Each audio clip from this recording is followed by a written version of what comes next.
معزز حاضرین، علماء کرام اور میدان دعوت کے شہسوار، سب سے پہلے تو ہم لوگ اللہ رب العزت کا شکر ادا کریں کہ اللہ رب العزت نے اپنے اس مقدس گھر میں ہمیں اکٹھا ہونے کی توفیق دی، اس امید کے ساتھ کہ اللہ رب العزت نے جیسے آج ہمیں یہاں پر اپنے اس مقدس گھر میں اکٹھا کیا ہے، آخرت میں بھی ہمیں اپنی نعمتوں والی جنت میں اکٹھا کرے۔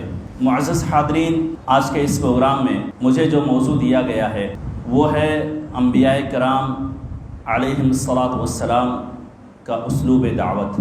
حقیقت یہ ہے کہ یہ موضوع بہت طویل ہے، بہت عریض ہے۔ اگر ہر نبی کے اسالیب اور طریقوں پر بات کی جائے کہ کس انداز میں ان لوگوں نے اپنی قوم کو مخاطب کیا اور کس انداز میں دعوت دی، تو ایک طویل وقت درکار ہے، لیکن اس میں کچھ چیزیں ایسی ہیں، کچھ اسالیب ایسے ہیں جو تقریباً تمام انبیاء کے ہاں مشترک ہیں، اور انشاءاللہ تعالی میں انہی پر اختصار اور اختصار کے ساتھ میں بیان کروں گا کہ انبیاء کرام رضوان اللہ علیہم اجمعین کے ہاں جو اسالیب دعوت تھے، بشمول آخری نبی احمد مجتبیٰ محمد مصطفیٰ صلی اللہ علیہ وسلم، جو اس امت کے ہادی قائد اور رہنما تھے۔ سب سے پہلی چیز یہ جاننے کی ضرورت ہے کہ جب ہم یہ کہتے ہیں کہ انبیاء کرام علیہم السلام کی اسالیب دعوت یا اسلوب دعوت، اسلوب سے کیا مراد لیا جاتا ہے؟ اسلوب کہتے کس کو ہے؟ دعوت کے تعلق سے بہت ساری باتیں آپ پچھلے دنوں میں سن چکے ہوں گے، بہت زیادہ تفصیل میں نہیں جاؤں گا۔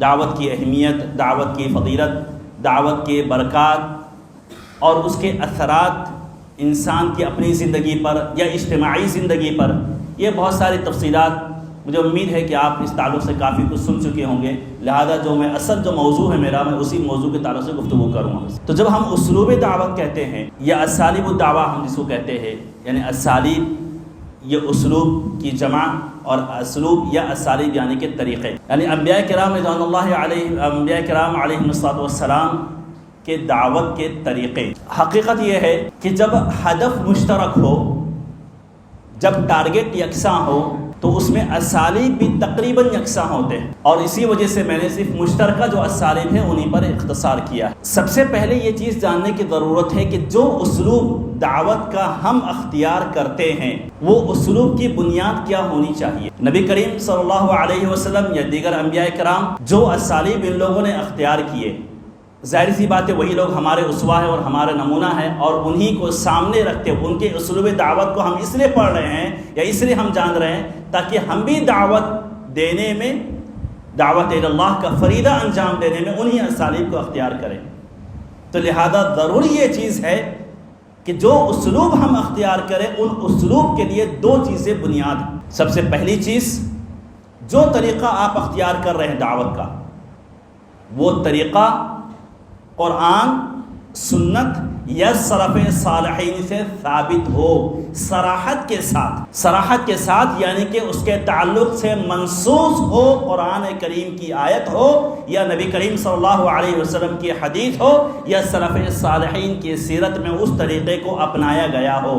یہ طریقہ جو آپ اختیار کر رہے ہیں دعوت کے لیے، یہ سب سے پہلی چیز یہ ضروری ہے کہ آپ یہ دیکھیں کہ کیا یہ طریقہ جو ہم اختیار کر رہے ہیں، کیا یہ طریقہ قرآن، سنت یا سلف صالحین سے ثابت ہے یا نہیں ثابت۔ اور اگر وہ طریقہ نہیں مل رہا ہے تو کم از کم یہ ہونا چاہیے کہ جو طریقہ ہم اختیار کر رہے ہیں وہ طریقہ مباح ہو، جائز ہو، اس پر کسی بھی طریقے سے حرمت کے، کسی بھی طریقے سے شکوک و شبہات نہیں ہونے چاہیے، یعنی کہ آپ جو دعوت دیں وہ علی بینہ ہونا چاہیے۔ قل ھذہ سبیلی ادعو الی اللہ علی بصیرہ، یہ بنیادی شرط کہ علی بصیرہ ہونا چاہیے آپ کی دعوت۔ اور علی بصیرہ کیا ہے؟ علی بصیرہ یہ ہے کہ وہ قرآن سے منصوص ہو یا حدیث سے ثابت ہو یا سلف صالحین کا عمل ثابت ہو یا اس طریقے کو اپنایا گیا ہو، یا کم از کم اگر اس کے اثرات نہیں ملتے ہیں تو کم از کم وہ مباح ہونا چاہیے، وہ جائز ہونا چاہیے، کسی بھی طرح کا کوئی بھی شک و شبہ اس طریقے پر یا اس کے ارد گرد نہیں گھومنا چاہیے۔ ورنہ ایک داعی کے لیے ضروری ہے کہ جو طریقہ وہ اختیار کر رہا ہے دعوت اللہ کا، اس طریقے پر اگر کسی بھی طرح کا کوئی بھی گرد و غبار ہے، کسی طرح کا کوئی بھی شک و شبہ ہے، تو اللہ کی قسم پھر داعی کو ایسے طریقوں سے چھوڑ دینا چاہیے، دور رہنا چاہیے۔ اور دوسری بنیادی شرط کہ جواز کے ساتھ ساتھ وہ ہے مصلحت، کہ مصلحت کا تقاضا کیا ہے، احوال کیسے ہیں، حالات و ظروف کس بات کو اور کس طریقے کو مانگ رہے ہیں، کس چیز کے متقاضی ہیں، کس طریقے کے متقاضی ہیں۔ یہ دعوت کے لیے بہت ضروری چیز ہے کہ آپ ظروف کی رعایت کریں، احوال کی رعایت کریں، مصلحت کو اپنے سامنے رکھیں۔ اس لیے ہم دیکھیں گے کہ اسالیب الانبیاء جو تھے یا اسالیب دعوت الانبیاء جو تھے وہ بدلتے رہتے تھے۔ کیوں بدلتے رہتے تھے؟ یا ایک ہی طریقہ کیوں نہیں تھا؟ مشن تو ایک تھا، ہدف تو ایک تھا، ٹارگٹ تو ایک تھا، وہ اللہ کی عبادت اور توحید۔ تو جب ٹارگٹ ایک ہے تو پھر طریقہ بھی یکساں ہونا چاہیے۔ نہیں، آپ وہ طریقہ یکساں نہیں پائیں گے، وہ بدلتا ہوا رہتا ہے۔ وہ کیوں بدلتا ہوا رہتا ہے؟ اس لیے کہ حالات، ظروف اور پھر اس کے بعد مدعو جس کو آپ بلا رہے ہیں، جس کو آپ دعوت دے رہے ہیں، اس کے احوال کی رعایت کرتے ہوئے یہ طریقے بدلتے چلے گئے۔ اسی لیے آپ دیکھیں کہ نوح علیہ السلام، اور یہ بھی اسلوب دعوت کا، یہاں سے میں اپنے موضوع میں داخل ہو رہا ہوں کہ اسلوب دعوت میں سے یا اسالیب الدعوہ میں سے، دعوت کے طریقوں میں سے ایک اہم چیز یہ ہے کہ آپ کا طریقہ یکساں نہیں ہونا چاہیے۔ دعوت کا وہ حالات و ظروف کے اعتبار سے بدلتے رہنا چاہیے۔ اس کی دلیل کیا ہے؟ اس کی دلیل نوح علیہ السلام جب اپنی قوم کو انہوں نے دعوت دی، قرآن نے اس کا نقشہ کھینچا، فَلَمْ يَزِدْهُمْ دُعَائِي إِلَّا فِرَارًا وَإِنِّي كُلَّمَا دَعَوْتُهُمْ لِتَغْفِرَ لَهُمْ جَعَلُوا أَصَابِعَهُمْ فِي آذَانِهِمْ وَاسْتَغْشَوْا ثِيَابَهُمْ وَأَصَرُّوا وَاسْتَكْبَرُوا اسْتِكْبَارًا ثُمَّ إِنِّي دَعَوْتُهُمْ جِهَارًا ثُمَّ إِنِّي أَعْلَنْتُ لَهُمْ وَأَسْرَرْتُ لَهُمْ إِسْرَارًا فَقُلْتُ اسْتَغْفِرُوا رَبَّكُمْ إِنَّهُ كَانَ غَفَّارًا۔ نوح علیہ السلام طریقہ دیکھیے کیسے بدلتا رہتا ہے۔ نوح علیہ السلام کہتے ہیں کہ اللہ، میں نے اپنی قوم کو جو دعوت دی ہے تو یہ لوگ کبھی کبھی اپنے کانوں میں انگلیاں ڈال لیا کرتے تھے تاکہ میری بات سنائی نہ دے۔ کبھی کبھی ایسے ہوتا تھا کہ اس طریقے سے مجھے دیکھ کر کے بھاگتے تھے کہ اپنے اوپر کپڑا ڈال لیتے تھے، تو اپنے اوپر کپڑا ڈال لیتے تھے تاکہ میں ان کو نہ دیکھ سکوں، جیسا کہ مفسرین نے لکھا ہے، تاکہ میں ان کو دیکھ نہ سکوں اور دیکھ کر کے ان کو میں دعوت توحید نہ دینے لگوں۔ تو میری قوم اس قدر بھاگتی تھی۔ لیکن اس کے بعد محمد السلام کہتے ہیں کہ ثم انی دعوتہم جہارا، کہ حالت یہ ہے کہ اے اللہ، میں نے ان کو دن میں بھی دعوت دیا ہے، میں نے ان کو رات میں بھی دعوت دیا ہے، میں نے ان کو سری دعوت بھی دیا ہے، میں نے ان کو جہری دعوت بھی دیا ہے۔ کتنے طریقے آگے آپ کے سامنے مدعو کے اعتبار سے بدل لیں۔ کچھ لوگ ایسے تھے کہ جن کو دن میں دعوت دینا، توحید کی دعوت دن کے اجالوں میں دینا زیادہ مناسب تھا۔ جب وہ کام پہ جاتے ہوں، جب وہ کوئی اور کام انجام دے رہے ہوں، کہیں ملاقات ہو جائے، تو دن کے وقت ان کے قبولیت کی کیپیسٹی یا کیچ کرنے کی صلاحیت مجھے زیادہ دکھائی دیتی تھی، تو میں نے ان کو دن میں دعوت دیا۔ اور کچھ ایسے تھے جو مجھے لگا کہ یہ لوگ دن میں نہیں میری بات سنیں گے، رات میں ان کی سے بات کرنے کی ضرورت ہے، تو ان سے رات کے اندھیروں میں جا کر کے میں نے بات کیا۔ جب وہ کام سے تھک کر کے آتے ہیں اور کام سے تھکنے کے بعد جب پرسکون ہو کر کے اپنے گھر میں بیٹھتے ہیں یا خالی جگہوں پر آ کر کے جب وہ بیٹھتے ہیں، تب مجھے لگا کہ وہاں پر ان کو دعوت دینا چاہیے۔ دن کے وقت اگر میں ان کو دعوت دوں گا تو یہ ڈسٹرب ہو جائیں گے، چڑاپن پیدا ہوگا ان کے مزاج میں، تو اس لیے میں نے ان کو دن میں نہیں دعوت دیا، میں نے ان کو رات میں دعوت دیا۔ مطلب کچھ ایسے تھے جو دن میں قبول کر سکتے تھے، کچھ ایسے تھے جو رات میں قبول کر سکتے تھے، اور کچھ ایسے تھے جن سے سری بات کرنا زیادہ مناسب تھا، کچھ ایسے تھے جن سے ڈھکے چھپے انداز میں سائیڈ میں کونے میں لے کر کے یا اکیلے مل کر کے بات کرنا زیادہ بہتر تھا، تو میں نے اکیلے میں بھی بات کیا۔ ثم انی دعوتہم جہارا، اور کچھ ایسے تھے جن کو کھلے عام دعوت دینے کی ضرورت تھی، پورا مجمع تھا اور اس مجمع میں بیٹھ کر کے سیدھے سیدھے توحید کی دعوت دینے کی ضرورت تھی، تو میں نے وہ بھی اختیار کیا۔ تو یہ دیکھیے نوح علیہ السلام مدعو کے اعتبار سے اسالیب اور طریقے بدل رہے ہیں، حالات اور ظروف کے اعتبار سے، مدعو کے اعتبار سے اپنا وہ طریقہ بدلتے جا رہے ہیں۔ تو معلوم یہ ہوا کہ اگر ایک طریقے پر ہم دعوت کا کوئی طریقہ، ایک ہی طریقہ اپناتے ہوئے چلیں گے تو وہ طریقہ کارگر نہیں ہونے والا۔ آپ کو لوگوں کے مزاج کو سمجھنا ہوگا، آپ کو ان کے احوال سمجھنا ہوگا، آپ کو ان کے ظروف سمجھنے ہوں گے، آپ کو وقت اور کی نزاکتوں کو دیکھنا ہوگا، پھر وہاں پر اپنی زبان سوچ سمجھ کر آپ کو کھولنی ہوگی کہ یہاں پر میں بولوں کہ نہ بولوں، یا اس وقت بولوں کہ نہ بولوں۔ اس وقت کبھی کبھی آدمی کا مزاج کیسا ہوتا ہے، کبھی کبھی ایسا ہوتا ہے کہ بہت اچھا مزاج ہے، آپ کچھ بھی مانگ لیں. بادشاہ ہوگا تو مسئلہ ایسا ہوتا تھا، آپ دیکھے ہوں گے. مطلب بادشاہ کا مزاج ٹھیک ہے تو آپ نے کچھ مطالبہ کیا تھوڑا سا تو آپ کو تو آدھی سلطنت ادا کر دی. اور مزاج میں نہیں ہے تو پھر آپ نے چھوٹی سی بھی چیز مانگی تو لے جا کر کے قید خانے میں ڈلوا دیا آپ کو. یہ مزاج کا فرق ہوتا ہے. اور ایک داعی کے لیے ضروری ہے کہ مدعو کے مزاج کو سمجھے، ان کے احوال کو سمجھے. تو یہ پہلا طریقہ تھا کہ آپ دعوت کے اسالیب ایک ہی طریقے پر نہ چلیں، آپ کے اسالیب بدلتے رہنا چاہیے.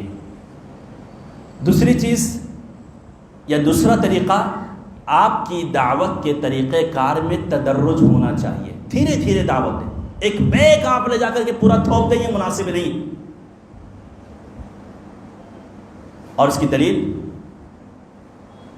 نبی کریم صلی اللہ علیہ وسلم جب معاذ کو رضی اللہ تعالیٰ عنہ جب بھیجتے ہیں یمن کی طرف تو کیا کہتے ہیں؟ فَلْيَكُنْ أَوَّلَ مَا تَدْعُوهُمْ إِلَيْهِ شَهَادَةُ لَا إِلَهَ إِلَّا اللَّهُ، کہ سب سے پہلے تمہیں دعوت توحید دینا ہے. فَإِنْهُمْ أَطَاعُوكَ لِذَلِكَ، اگر وہ لوگ تمہاری بات کو سمجھ لیں، جان لیں، قبول کر لیں، تب اس کے بعد نماز کی، پھر صدقہ و زکوٰۃ کی، اور پھر اس کے بعد دیگر نصیحت جو آپ نے کی. معلوم یہ ہوا کہ دعوت میں تدرج ہونا چاہیے.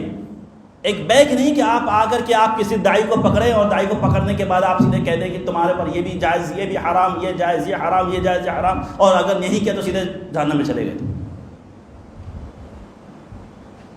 قرآن کا اسلوب دیکھیے کہ جب شراب نازل، شراب کی جو حرمت کا جو آپ جانتے ہیں کہ شراب کی حرمت کیسے ہوئی، لوگ اس قدر منغمس تھے، اتنے ڈوبے ہوئے تھے اور اس قدر عادی تھے کہ اگر سڈنلی کہہ دیا جاتا کہ شراب حرام ہے، اللہ تعالیٰ نازل کر دیتا سیدھے کہ شراب حرام ہے، تو لوگ بدک جاتے، قبول نہیں کرتے، اس بات متنفر ہو سکتے تھے. تو شراب کی آیت کی حرمت کیسے اتری ہے؟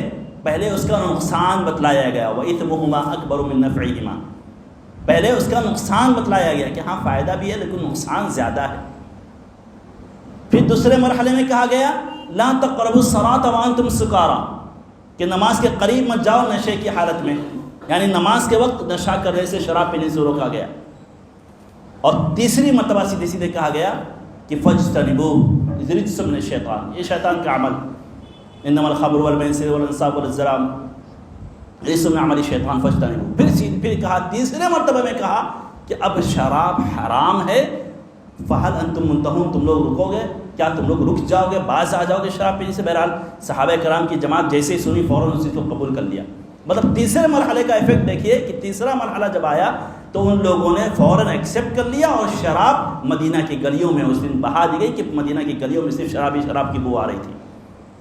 لیکن طریقہ کیا اختیار کیا گیا؟ طریقہ تدرج کا اختیار کیا گیا کہ دھیرے دھیرے کسی چیز کو بتلایا جائے. تو آپ جب کسی کو روکتے ہیں کسی چیز سے، دیکھیے سب سے پہلی چیز تو یہ ہے کہ آپ ذہن میں بٹھا لیجئے کہ آپ جب کسی کو دعوت توحید دیتے ہیں اور آپ یہ سوچتے ہیں کہ سڈنلی آپ کی دعوت سے وہ چینج ہو جائے گا، جبکہ اس کی تربیت بچپن سے لے کر کے 40 سال 50 سال 60 سال 30 سال اسی پہ ہوئی ہے، اور آپ کہیں کہ میں ایک مرتبہ بات کروں، 2 مرتبہ بات کروں، تیسری مرتبہ بات کروں اور وہ سڈنلی چینج ہو جائے گا، نہیں ہونے والا یہ چیز. استقامت اختیار کیجیے، صبر کیجیے، تسلسل رکھیے، مداومت برتیے. اس چیز کو جب دھیرے دھیرے وَإِنَّ مِنَ الْحِجَارَةِ لَمَا يَتَفَجَّرُ مِنْهُ الْأَنْهَارُ، پتھر ہے پانی گرائیں گے نہیں سوراخ ہو سکتا، لیکن ہاں کچھ پتھر ایسے ہوتے ہیں کہ جن کے اوپر دھیرے پانی گرتا رہتا ہے تو اس کے بعد اس پتھر میں بھی سوراخ ہو جاتا ہے. یہ دل ہے، بچپن سے اسی پر پلا بڑا ہے، شرک پر، بدعت پر، خرافات پر، اباطیل پر، اور آپ جلنے چاہیں کہ وہ چینج ہو جائے تو نہیں ہو سکتا چیز. تو تدرج اختیار کیجیے، دھیرے دعوت کو دیجیے. جب دھیرے آپ بولتے جائیں گے تو انشاءاللہ تعالیٰ وہ طریقہ اور وہ چیز آپ کی بات جو ہے انشاءاللہ تعالیٰ وہ کارگر ہوگی.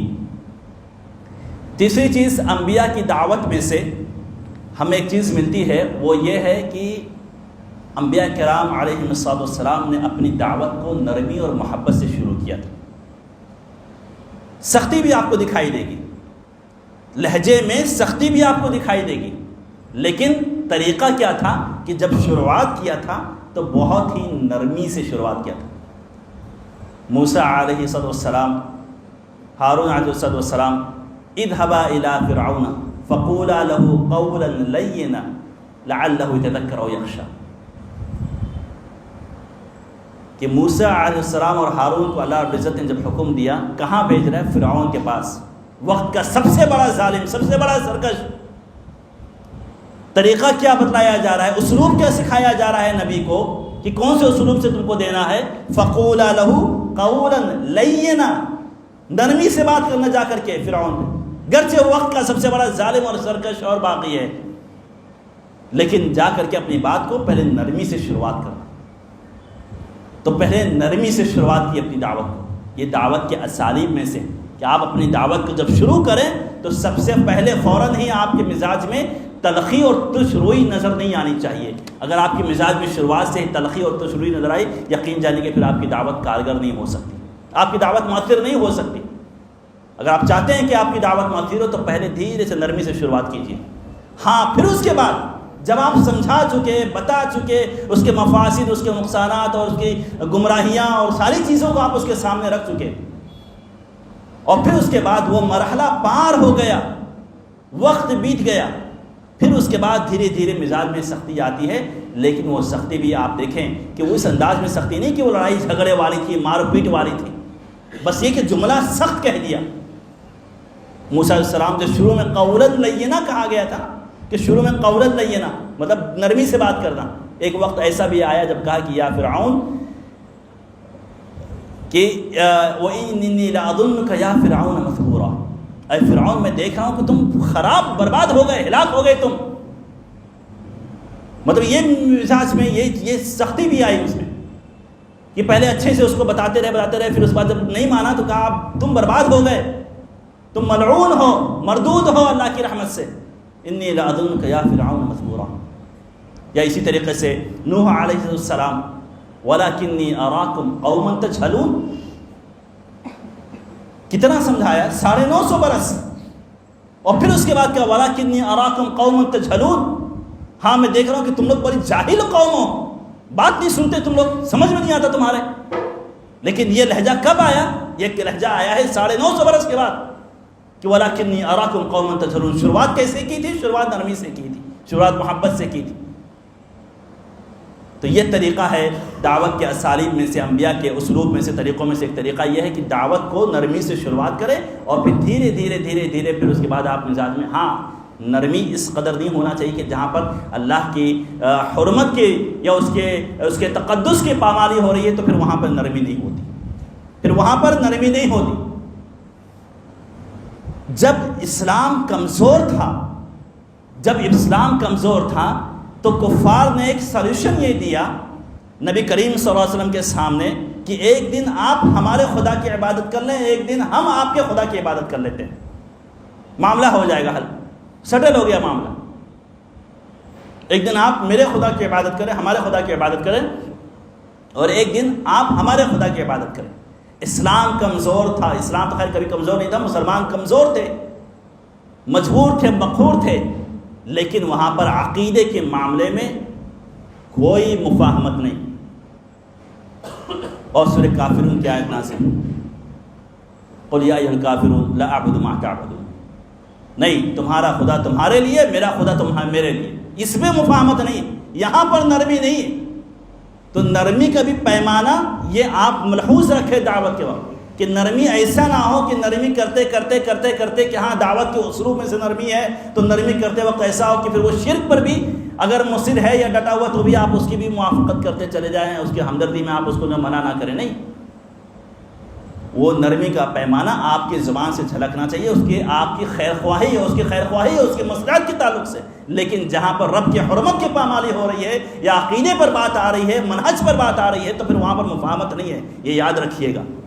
یہ بہت بڑا خلل دکھائی دیتا ہے ہمارے دعات میں، یہ بہت بڑا خلل دکھائی دیتا ہے ہمارے دعات میں کہ نرمی اور مداحنت کے نام پہ اس قدر مفاہمت اور اس قدر تنازل اختیار کیا جاتا ہے، اس قدر تنازل اختیار کیا جاتا ہے کہ بسا اوقات سامنے والا حد درجہ کبیرہ گناہ کا بھی ارتکاب کرے، شرک جیسے گناہ کا بھی ارتکاب کرے، تو پھر وہاں پر وہ بھی افہام و تفہیم سے معاملے کو حل کیا جاتا ہے کہ نہیں چل جائے گا، جانے دو، حالات ایسے نہیں ہیں، وقت ایسے نہیں ہے، ظروف ایسے نہیں ہے کہ اجازت ہے کہ ہم تھوڑا یہاں پر سختی کریں. نہیں، عقیدے اور منہج کے معاملے میں اسلام نے کبھی بھی مفاہمت نہیں کی ہے. دعوت کے اسلوب میں، دعوت کے طریقوں میں، دعوت کے اس میں جو ہے راستے میں، اس کے مشن میں. تو اس چیز کو یاد رکھے گا، نرمی ہے لیکن عقیدے اور منہج اور اس چیز پہ مفاہمت کبھی بھی نہیں ہے.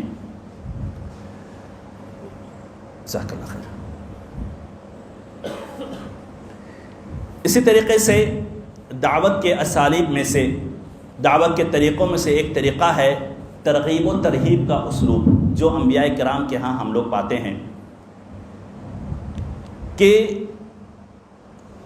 دعوت کے اسالیب میں سے انبیاء نے ترغیب و ترہیب دونوں طریقہ اپنایا ہے. ترغیب کس کو کہتے ہیں؟ ترغیب کہتے ہیں کہ کسی چیز کو مرغوب بنا کر پیش کیا جائے، اچھا بنا کر پیش کیا جائے، عمدہ بنا کر پیش کیا جائے تاکہ لوگ اس چیز کی طرف آئیں. اور ترغیب یعنی اس چیز سے ڈرایا جائے. تو انبیاء کرام کی دعوت میں ہم ترغیب و ترہیب دونوں کو پاتے ہیں کہ آپ نے ترغیب بھی دی ہے اور ضرورت پڑنے پر ترہیب بھی کی ہے، ڈرایا بھی ہے، دھمکایا بھی ہے.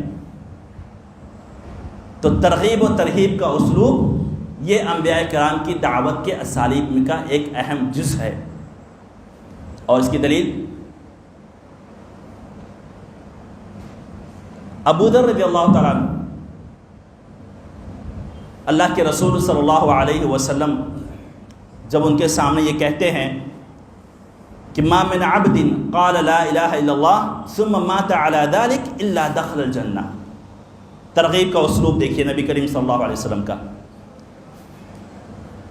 کہہ رہے ہیں کہ جو شخص توحید پر قائم ہے، اس بات کی گواہی دیتا ہے کہ اللہ کے سوا کوئی معبود برحق نہیں، محمد صلی اللہ علیہ وسلم اللہ کے رسول ہیں، پھر اسی پر اس کی وفات ہو جاتی ہے تو وہ جنت میں داخل ہوگا. کیا کہہ رہے ہیں کہ جو توحید پر وفات پایا وہ جنت میں جائے گا. ابو ذر کہہ رہے ہیں کہ وَإِن زَنَا وَإِن سَرَقَ، اللہ کے رسول اگر وہ زنا بھی کرے، چوری بھی کرے، تو بھی توحید پہ ہونے کی بنیاد پر وہ جنت میں چلا جائے گا. تو اللہ کے رسول کہہ رہے ہیں ہاں وَإِن زَنَا وَإِن سَرَقَ، چوری بھی کیا، زنا بھی کیا، لیکن اگر توحید پر تھا تو پھر وہ جنت میں ضرور جائے گا. ابو ذر کو یقین نہیں ہو رہا ہے رضی اللہ عنہ. پھر پوچھتے ہیں دوسری مرتبہ وَإِن زَنَا وَإِن سَرَقَ، چوری بھی کرے، زنا بھی کرے، لیکن بس توحید پر ہے تو جنت میں چلا جائے گا. اتنا آسان معاملہ ہے یا اتنا اہم ہے بس کہ توحید پر رہنا کافی ہو جائے گا اس کے لیے؟ دوسری مرتبہ جب پوچھا تو اللہ کے رسول نے کہا وَإِن زَنَا وَإِن سَرَقَ، ہاں چوری کرے، زنا کرے، تب بھی جائے گا وہ جنت میں. نہیں یقین آیا، پھر تیسری مرتبہ نہیں یقین آیا، پھر چوتھی مرتبہ کہ عَلَىٰ رَغْمِ أَنْفِ أَبِي ذَرٍ، ابو ذر کی ناک خاک آلود ہو، میں کہہ چکا ہوں کہ ہاں توحید پر تھا تو وہ جنت میں جائے گا ہی جائے گا، چاہے زنا کیا ہو، چوری کرے یا زنا کیا ہو.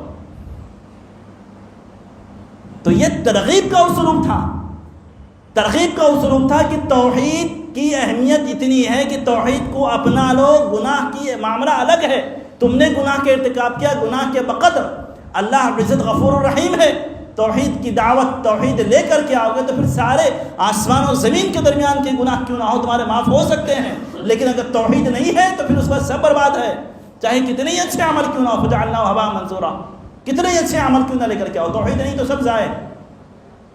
تو توحید کی طرف رغبت دلاتے ہوئے اللہ کے رسول صلی اللہ علیہ وسلم نے ترغیب کا اسلوب اپنایا کہ رغبت دلاتے ہوئے توحید اتنی اہم چیز ہے کہ توحید کو تم اپنا لو، بھلے سے گرچہ دوسری جو چیز ہوتی ہے تھوڑا سا نظر انداز کیا اس کے تعلق سے.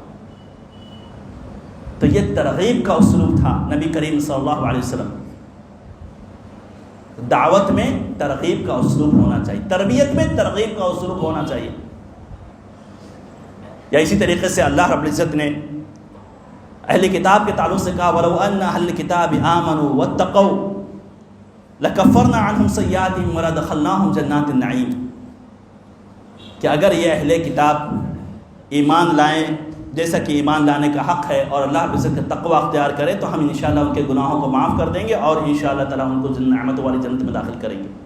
یہ ترغیب کا اسلوب تھا کہ آپ ایمان لاؤ، جنت آپ کی منتظر۔ اور پھر اس کے بعد ترغیب کے ساتھ ساتھ ترغیب بھی ہے، صرف ترغیب ہی ترغیب ہی نہیں ہے۔ ہمارے بہت سارے بھائی جو دعات ہوتے ہیں نا، صرف رغبت والی چیزیں ذکر کرتے ہیں، یہاں یہ کریں گے تو یہ ملے گا، یہ کریں گے تو یہ ملے گا، یہ کریں گے تو یہ ملے گا، ایسا پڑھ لو، یہ پڑھ لو، یہ پڑھ لو، یہ کیوں پڑھ لو، ہو گیا جنت میں پہنچ گئے۔ ترغیب کو سائیڈ میں کر دیتے ہیں، ترغیب کو سائیڈ میں کر دیتے ہیں۔ یہ دعوت کا اسلوب نہیں ہے کہ آپ صرف ترغیب کو لے کر کے چلیں۔ دعوت کا اسلوب یہ ہے کہ آپ کی دعوت میں ترغیب اور ترہیب کا توازن ہونا چاہیے۔ ترغیب ڈرانے والا انداز، اللہ رب العزت نے، اللہ کے رسول صلی اللہ علیہ وسلم کہتے ہیں والذی نفس محمد بیدہ لا يسمع بی احد من یہودی ولا نصرانی من هذه الامة یہودی ولا نصرانی ثم يموت ولم يؤمن بالذی ارسلت به الا كان من اصحاب النار۔ اگر میری دعوت اس امت میں سے کسی یہودی کو ملتی ہے، کسی نصرانی کو ملتی ہے، دیکھیے وہاں پر ترغیب کا اسلوب تھا جو اللہ نے بیان کیا، ترغیب کا اسلوب تھا کہ اہل کتاب ایمان لائیں گے تو جنت میں جائیں گے۔ نبی کریم صلی اللہ علیہ وسلم یہاں پر ترغیب کا اسلوب اپنا رہے ہیں کہ کوئی بھی یہودی یا نصرانی اگر اس نے میری دعوت کو سنا ہے، توحید کو سنا ہے، رسالت کا پیغام ان تک پہنچا ہے اور اس نے اسلام قبول نہیں کیا، وہ جہنم میں جائے گا، وہ جہنم میں جائے گا۔ تو یہاں پر ترغیب کا اسلوب تھا۔ تو انبیاء کرام کی دعوت میں، نبی کریم صلی اللہ علیہ وسلم کی دعوت میں آپ کو ترغیب اور ترہیب دونوں کے اسالیب ملیں گے۔ اسی طریقے سے دعوت کے اسالیب میں سے ایک اہم چیز ہے شک پیدا کرنا۔ یہ داعی کے لیے بہت ضروری ہے بنیادی اعتبار سے کہ آپ جس کو دعوت دے رہے ہیں، یقین جانیے کہ دعوت کی کامیابی کی بنیادی سیڑھی ہے یہ۔ جو کام وہ کر رہا ہے آپ اس کے تعلق سے اس کو شک و شبہے میں مبتلا کر دیجیے، آپ کا آدھا کام ہو گیا۔ جو لوگ فیلڈ میں کام کر رہے ہیں وہ لوگ جانتے ہوں گے اس آپ کا، اس بات کو بخوبی واقف ہوں۔ جو کام وہ کر رہا ہے آپ اس کے تعلق سے اس کو شک و شبہے میں ڈال دیجیے۔ ارے اچھے اچھے مسلمان، ان کو لوگ شک و شبہے میں ڈال دیتے ہیں تو بیچارے الحادیت کی راہ پر دوڑ پڑتے ہیں۔ مضبوط ایمان والا مسلمان ہے، مومن ہے، اگر اس کو شک و شبہے میں ڈال دیں تو وہ بیچارہ الحاد کی راہ میں چل پڑتا ہے۔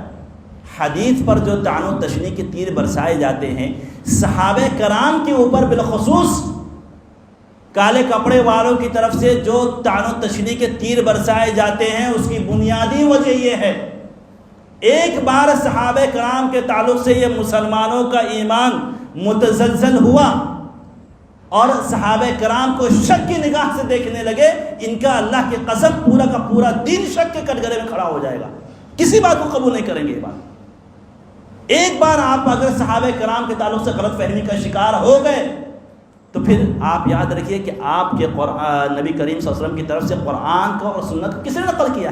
یہ صحابہ کرام کی جماعت۔ لیکن جب آپ یہ کہیں نہیں صحابہ کرام ایسے تھے، صحابہ کرام ویسے تھے، صحابہ کرام ایسے تھے، یہ بہت حساس مسئلہ۔ اسی لیے صحابہ کرام کی کسی بھی ایک صحابی کے تعلق سے اگر کسی کی عزت پر کوئی حملہ کرتا ہے تو یقین جانیے پھر اسلام نے ہمیں یہ تعلیم دی ہے کہ ادنا سے ادنا صحابی کے بارے میں بھی اگر کوئی اپنی زبان کھولتا ہے تو پھر اس کو قطعاً برداشت نہیں کیا جائے گا۔ اسی لیے علماء نے لکھا ہے، امام اوزاعی کا قول ہے کہ اگر ایک صحابی کے بارے میں کسی نے کوئی گفتگو کی ہے تو سمجھ لو وہ زندیق ہے، وہ دائرہ اسلام سے خارج ہے، وہ اگر صحابہ کرام کے بارے میں اپنی زبان کھولتا ہے تو۔ آج دیکھیں امیر معاویہ کے بارے میں لوگ بول رہے ہیں، اور اسی طریقے سے حضرت علی رضی اللہ تعالیٰ کے تعلق سے بہت سارے لوگ غلط فہمیاں پھیلا رہے ہیں، حضرت عثمان کے تعلق سے، اور اسی طریقے سے دیگر صحابہ کرام کے تعلق سے۔ یہ چور دروازہ، یہ چور دروازہ۔ وجہ کیا ہے، طریقہ کیا ہے، منشا کیا ہے؟ ایک بار ان کو شک میں مبتلا کرو بس۔ کہنے کا مطلب یہ ہے کہ تشکیک کا اسلوب، شک پیدا کرنے کا اسلوب، اگر آپ کے ہاں یہ فن موجود ہے تو آپ کی دعوت، آدھی دعوت آسان ہو گئی۔ ابراہیم علیہ السلام کا واقعہ آپ جانتے ہیں کہ جب ستاروں کو دیکھا تو کیا کہا، یہ ستارے بہت اچھے لگ رہے ہیں، یہ میرے معبود، میں ان کی پوجا کروں گا، یہ میرے خدا۔ یہ میرے خدا ہے، میں ان کی عبادت کروں گا۔ لیکن جب ستارے چھپ گئے، ڈوب گئے، تو کہنے لگے انی لا احب الافلین، مجھے ڈوبنے والے پسند نہیں۔ چاند نکلا، پھر چاند کو کہنے لگے یہ میرا رب ہے، میں اس کی پوجا کروں گا۔ یہ شک ڈالنے کا ایک طریقہ تھا اپنی قوم کے نگاہوں میں کہ ایک سسٹم کے یہ تابع ہیں۔ تم تو چھوٹے چھوٹے اپنے ہاتھ سے بنائے ہوئے کر رہے ہو نا، ابھی آگے دیکھیے، پھر کہہ رہے ہیں جب چاند نکلا تو کہہ رہے ہیں یہ میرا خدا۔ اب اس کے بعد چاند بھی ڈوب گیا تو کہہ رہے ہیں یہ کیا ہے ڈوبنے والا، یہ ستارہ نکلا یہ ڈوب گیا، یہ چاند نکلا یہ ڈوب گیا، سورج نکلا، ہاذا ربی ہاذا اکبر، یہ میرا رب، یہ بہت بڑا ہے، یہ میرا رب۔ اب اس کے بعد وہ بھی شام ہوئی، وہ بھی ڈوب گیا، اب یہ بھی ڈوب گیا۔ تو قوم سے کہہ رہے کیا میں یہ چاند ستارے سورج اتنے بڑے بڑے ہیں ان کی پوجا کروں؟ یہ تو ایسا لگ رہا ہے کہ جیسے کسی کے تابع ہیں، کوئی ان کو چلا رہا ہے۔ یہ ایک بار آج ڈوبتے ہیں پھر نکلتے ہیں، پھر نکلتے ہیں پھر ڈوبتے ہیں، یعنی اپنی مرضی کے مالک نہیں ہے یہ۔ اس کا مطلب یہ ہے کہ خدا کوئی اور ہے جو سورج اور چاند اور ستاروں سے بھی بڑا ہے، اور سورج اور چاند ستارے جس کے حکم کے تابع ہیں۔ اور فوراً توحید کی دعوت رکھ دی، انی وجہت وجہی للذی فطر السماوات والارض حنیفا، کہ میں تو اس کی پوجا کرتا ہوں جو یہ سورج چاند ستارے آسمان و زمین سب کا مالک ہے، میں اس کی پوجا کرتا ہوں، اس کی عبادت کرتا ہوں، اور اپنے تمام تر توجہ اسی کے لیے اور تمام تر عبادت اسی کے لیے خاص کرتا ہوں۔ قوم بھی دیکھ کے سوچ رہی کہ صحیح بات ہے، یہ شک ڈالنے کا ایک طریقہ تھا۔ تو کہنے کا مطلب یہ ہے کہ تشکیک کا جو اسلوب ہے، شک ڈالنے والا جو طریقہ ہے، یہ طریقہ بہت کارگر ہوتا ہے۔ ہر داعی کے لیے ضروری ہے کہ جب جو آپ کے سامنے آتا ہے سوالات کی فہرست لے کر کے، یا جس کام پر وہ جمع ہوا ہے اور آپ اس کو ہٹانا چاہ رہے ہیں، تو پہلے آپ اس کے تعلق سے اس کو شک میں مبتلا کر دیجیے، آدھا مسئلہ آپ کا حل ہو جائے گا انشاءاللہ تعالیٰ۔ بہرحال پھر اسی طریقے سے دعوت کے اسالیب میں سے ایک چیز یہ بھی ہے کہ وقت کو غنیمت سمجھنا، یعنی وقت کا صحیح استعمال ایک داعی کے لیے بہت ضروری ہے کہ وقت کا وہ صحیح استعمال کرنا جانے۔ یہ بھی انبیاء کرام کی دعوت میں ہمیں ملتا ہے۔ اس کی دلیل ایک دفعہ اللہ کے رسول صلی اللہ علیہ وسلم غالباً حوازن کی جنگ کے بعد کی بات، بہت سارے قیدی سامنے تھے، واقعہ بہت مشہور ہے، آپ جانتے ہوں گے کہ اسی میں سے ایک عورت بھی ایک قیدی تھی، اس کا بچہ کھو گیا تھا، تو وہ اسی قیدیوں میں اپنے بچے کو ڈھونڈ رہی تھی، ڈھونڈتے ایک جگہ اپنے بچے کو پائی، فوراً دوڑ کر کے گئی، اپنے بچے کو سینے سے لگایا، دودھ پلایا، اس کے سینے کو جو ٹھنڈک حاصل ہوئی اس کو بیان نہیں کیا سکتا۔ اللہ کے رسول صلی اللہ علیہ وسلم نے جب یہ منظر دیکھا، اس منظر کو سامنے رکھ کر کے ایک بہت بڑا پیغام اپنے صحابہ کرام کو دیا۔ کیا پیغام تھا؟ کہتے ہیں کہ کیا تم لوگ سوچتے ہو، تمہاری کیا رائے ہے، یہ عورت اپنے بچے کو آگ میں ڈالے گی؟ صحابہ کرام نے کہا کہ اللہ کے رسول کوئی تصور نہیں کر سکتا، یہ اپنے بچے کے لیے اتنی پریشان تھی، یہ کبھی بھی اپنے بچے کو آگ میں ڈالنا گوارا نہیں کرے گی، ارے اس کو آگ کی چنگاری نہیں لگنے دے گی، اپنے بیٹے کو آگ میں ڈالنا تو بہت دور کی بات ہے۔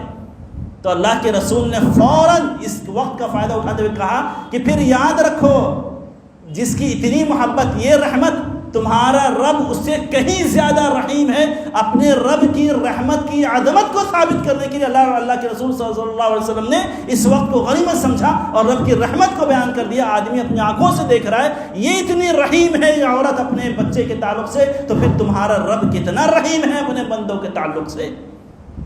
تو 99 حصہ رحمت کا اپنے پاس رکھا ہے اور ایک حصہ پوری مخلوق میں تقسیم کر دیا، ایک حصہ پوری مخلوق میں تقسیم کیا ہے اس نے۔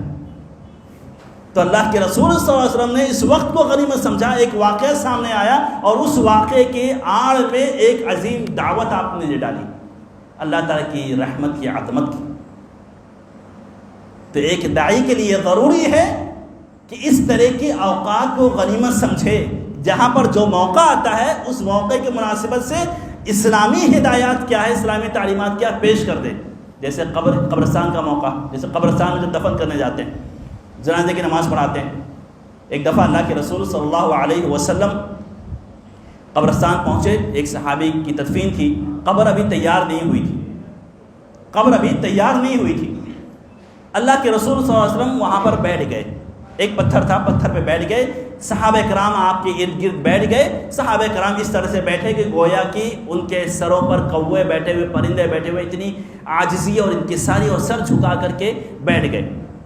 اللہ کے رسول صلی اللہ علیہ وسلم کے ہاتھ میں ایک لکڑی تھی جس سے وہ زمین کھرچ رہے تھے، کھود رہے تھے، اور پھر اس کے بعد جو ہے 3 مرتبہ آپ نے نیچے دیکھا، اوپر دیکھا، پھر نیچے دیکھا، پھر اوپر دیکھا، اور کہا اپنے صحابہ کرام کو مخاطب کرتے ہوئے کہ اس دن کے لیے اعدوا لمثل ھذا اليوم، اس دن کے آنے سے پہلے تم لوگ تیاری کر لو۔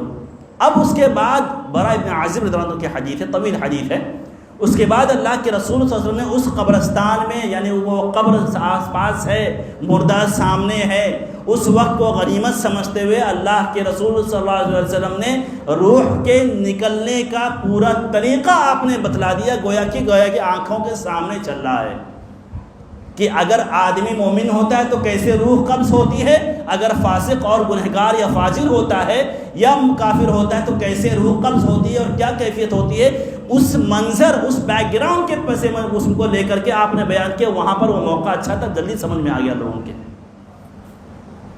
تو ایک داعی کے لیے ضروری ہے کہ اس طرح کی چیزیں جب ملتی ہیں تو وہاں پر اسلامی تعلیم کیا ہے، وہاں پر وہ فوراً بتلا دے، فائدہ اٹھائے اس کا۔ تو یہ جو فرصت کے لمحات ہوتے ہیں، یہ اس طرح کے جو پل ملتے ہیں، ایک داعی کے لیے بہت ضروری ہوتا ہے کہ ایک داعی جو ہے اس طرح کی چیزوں سے فائدہ اٹھائے کہ وقت کے اور حالات کو دیکھ کر کے جو مناسب لگے اور اس کو جو ہے اس وقت کا فائدہ اٹھا کر کے جو بات کہنی ہے اپنی بات کو پہنچا دے۔ بہت اختصار کے ساتھ میں 2-3 پوائنٹ اور ذکر کر کے میں اپنی گفتگو ختم کروں گا انشاءاللہ تعالی۔ دعوت کے اسالیب میں سے، دعوت کے اسلوب میں سے ایک طریقہ یہ بھی ہے کہ دیکھیے ہر جگہ آپ نصوص پیش کریں، قرآن و احادیث کی دلیل پیش کریں، یہ کام نہیں آتا۔ کبھی کبھی ایسا ہوتا ہے کہ آپ کو سامنے والے کو عقل سے مات دینا ہے، آپ کو عقل سے مات دینا ہے، آپ نصوص پیش کریں گے وہ نہیں سمجھ میں آئے گا، اور پریکٹیکلی ہی اس کو سمجھ میں آئے گا۔ اس کے سامنے پریکٹیکل ایگزام میں وہ رکھیں گے، آپ کوئی پریکٹیکلی کوئی چیز رکھیں گے تبھی وہ سمجھے گا۔ جیسے ابراہیم علیہ السلام جب نمرود کے سامنے گئے، الم تر الی الذی حاج ابراہیم فی ربہ ان آتاہ اللہ الملک اذ قال ابراہیم ربی الذی یحیی ویمیت قال انا احیی ومیت۔ ابراہیم علیہ السلام جب نمرود کے سامنے گئے، جسے اللہ رب العزت نے بادشاہت عطا کی تھی اور حق کو قبول نہیں کر رہا تھا، تو ابراہیم علیہ السلام نے کہا کہ میرا رب وہ ہے جو زندگی دیتا ہے اور موت دیتا ہے، زندگی اور موت اس کے ہاتھ میں ہے۔ تو نمرود نے کیا کیا؟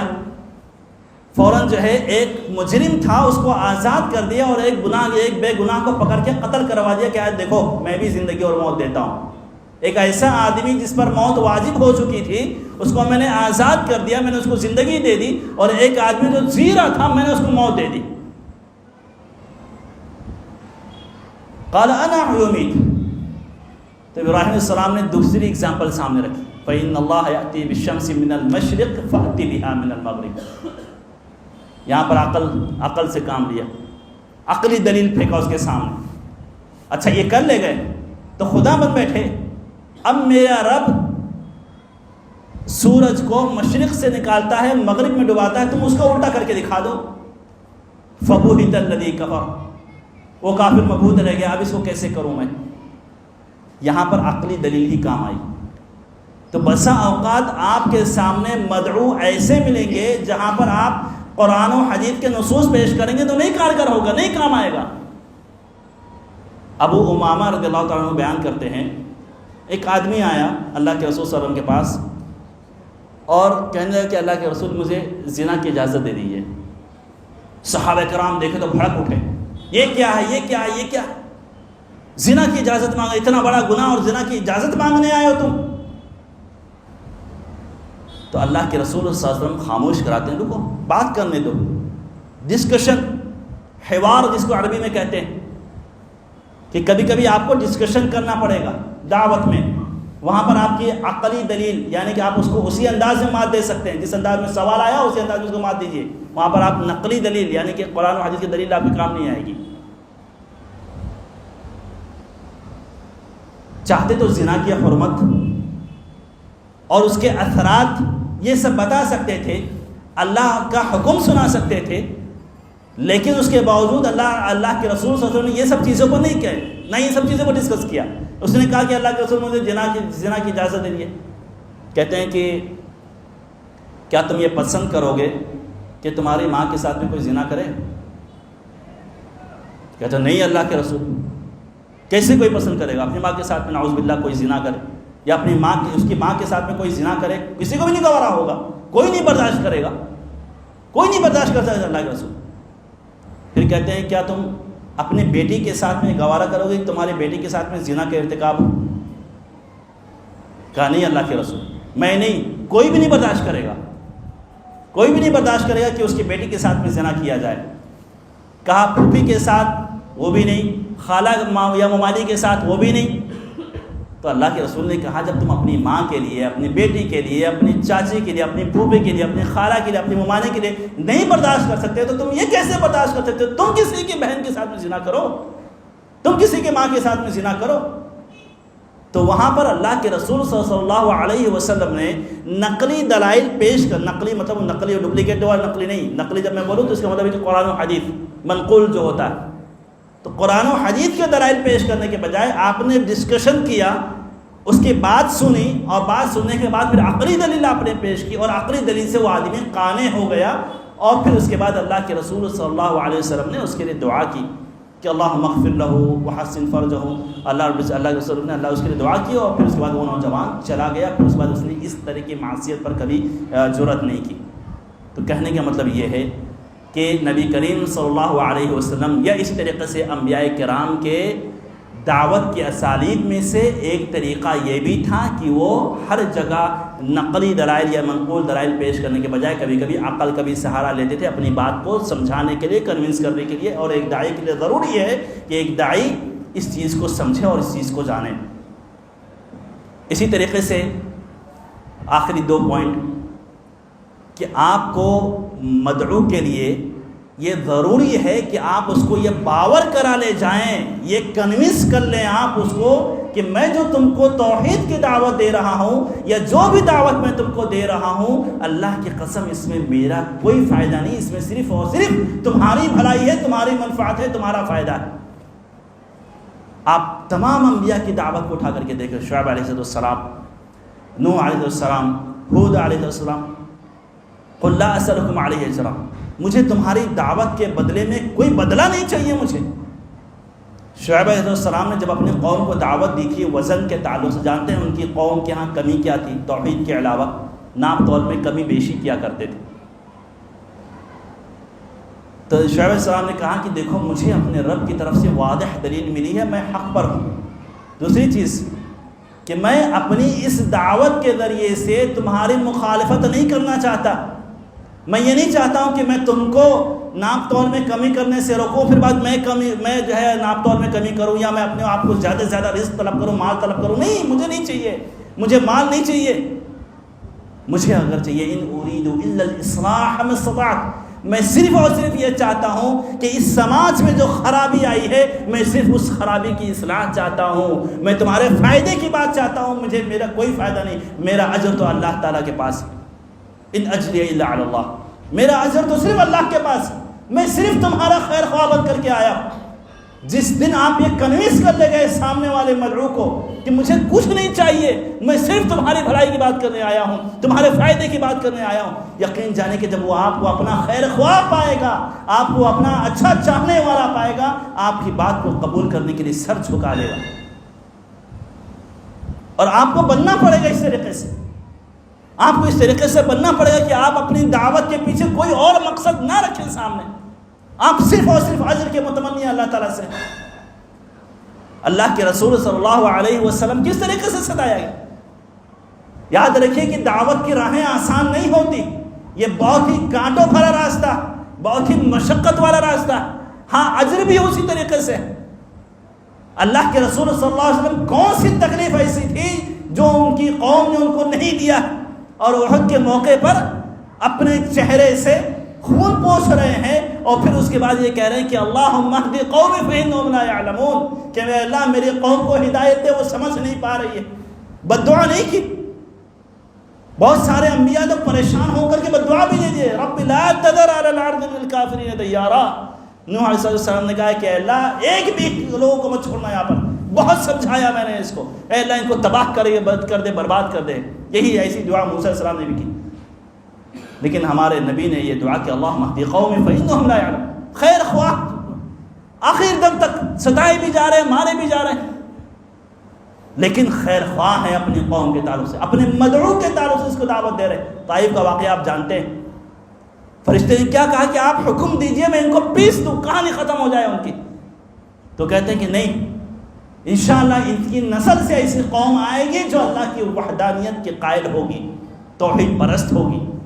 وہاں پر بھی اپنی قوم کے خیر خواہ تھے، اپنے مدعو کے خیر خواہ تھے، جس کو دعوت دے رہے تھے اس کے خیر خواہ تھے۔ لہذا یہ ضروری ہے کہ آپ جس کو دعوت دے رہے ہیں، دعوت دیتے وقت آپ اس کو ہر طرح سے یہ ثابت کر لے جائیں، یہ قانع کر لے جائیں کہ آپ اس کے خیر خواہ ہیں، اور اس دعوت کے پیچھے آپ کا کوئی مقصد نہیں سوائے اس کے کہ آپ اس کو جہنم کی آگ سے بچا لے جائیں، سوائے اس کے کہ آپ اس کو جو ہے دنیا میں بھی کامیاب بنا دیں اور آخرت میں بھی کامیاب بنا دیں۔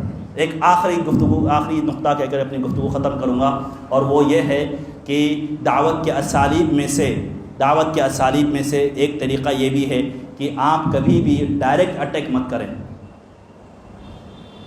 کہ آپ دیکھیں کہ کسی کو وہ کفر میں مبتلا ہے، تم جہنم میں جاؤ گے، تم دوزخ میں چلو گے، یہ طریقہ نہیں، یہ دعوت کا طریقہ نہیں، یہ نبوی طریقہ نہیں، یہ انبیاء کرام کا طریقہ نہیں۔ نبی کریم صلی اللہ علیہ وسلم کی مثال ہمارے سامنے ہے کہ آپ نے کبھی بھی ڈائریکٹ اٹیک نہیں کیا کسی کے اوپر۔ حضرت بریرہ رضی اللہ تعالی عنہا کا واقعہ آپ جانتے ہوں گے،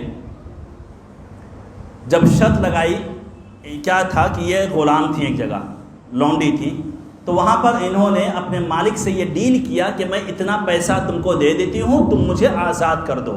مالک نے کہا ٹھیک ہے، تم اتنی قیمت لا کر کے مجھے دے دو، میں تم کو آزاد کر دیتا ہوں۔